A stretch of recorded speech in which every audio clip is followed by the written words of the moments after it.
Donald लू अहम किरदार है इस पूरे साइफर के किस्से का, और उसकी स्टेटमेंट कन्फेशन के ऊपर आती है। हकाइक जब सामने आ गए, अदालत ने क्या करना, हकाइक के ऊपर फैसला करना, और हक तो तकरीबन वाज़े हो गया, और कल की चीज़ के ऊपर इसकी एक्चुअल एग्जिस्टेंस भी आ गई, और हर जो तफरीक है वो ख़त्म करके एक कौम बन के हमें फैसला करना चाहिए कि क्या हम इतने गए गुजरे हैं कि एक बंदा हमें धमकी दे कि तुम अपना प्राइम मिनिस्टर तब्दील करो वरना तुम्हारे साथ ठीक होगा। क्या हमें बैठ के कौम की तरह जरगा करना पड़ेगा कि हमारा फ्यूचर क्या है, क्या हम इसी तरह की धमकियां लेते रहेंगे? और ये टर्निंग पॉइंट है। आज अगर हम बैठ गए तो मुस्तकबिल में यही होता रहेगा हर प्राइम मिनिस्टर के साथ। आप पार्लियामेंट के अंदर की बात कर रहे हैं या पार्लियामेंट के बाहर?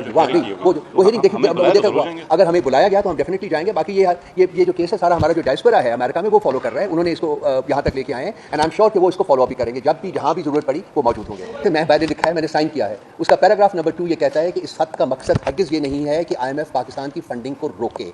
पढ़ लीजिएगा, अगर कहेंगे तो मैं आपको कॉपी दे दूंगा।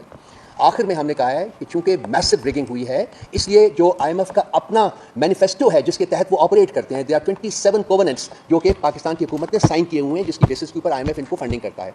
उनमें से एक मेजर जो कोवेनेंट है वो ये है कि अगर किसी मुल्क के बारे में ये इतलात मौसूल हों कि वहाँ इस किस्म की रिगिंग हुई है, जहाँ डेमोक्रेसी को इम्पीड करने की, सबवर्ट करने की कोशिश की गई है, तो IMF के पास पावर्स हैं कि वो वहाँ ऑडिट करवा सकती है या ऑडिट करवाने का कह सकती है। हमने इस उनकी जो मैनिफेस्टो है, जो उनकी कोवेनेंट्स है, उसको इन्वोक किया है और कहा है कि पाकिस्तान में कम से कम 30% कंस्टिट्यूएंसीज में ऑडिट करवाया जाए।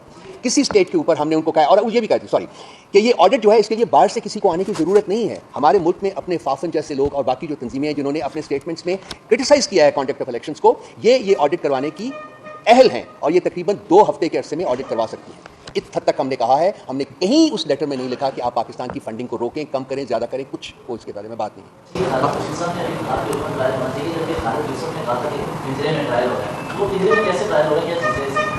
देखें, ये जो साइफर बंद कमरे में ट्रायल हो रहा है, तो अंदर साइफर में क्या हो रहा है क्या नहीं हो रहा हम में से किसी को नहीं पता।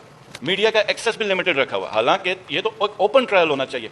और सीक्रेट एक्ट क्या बता रहे हैं कि अमेरिका से हमारे ताल्लुकात खराब हुए हैं, तो वो जिससे ताल्लुकात खराब हुए वो तो ओपन ट्रायल कर रहा है। तो ये एक बहुत बड़ा डिफरेंस है। खान साहब का तो बंद कमरे में, बल्कि शायद 2 दीवारों के बाहर एक और ये लोग दीवार खड़ी करें, उसके अंदर ये लोग ट्रायल कर रहे हैं। उसमें यूं हुआ था, मैं उसमें बता देता हूं जुमले वाला। जी बताइए,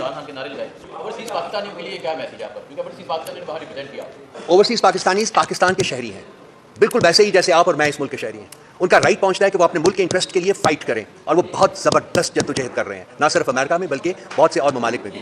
और हम उनके साथ, और हम उनकी इस जद्दोजहद को अपलॉड करते हैं, और हम उम्मीद करते हैं कि ये जद्दोजहद मुस्तकबिल में भी जारी रहेगी।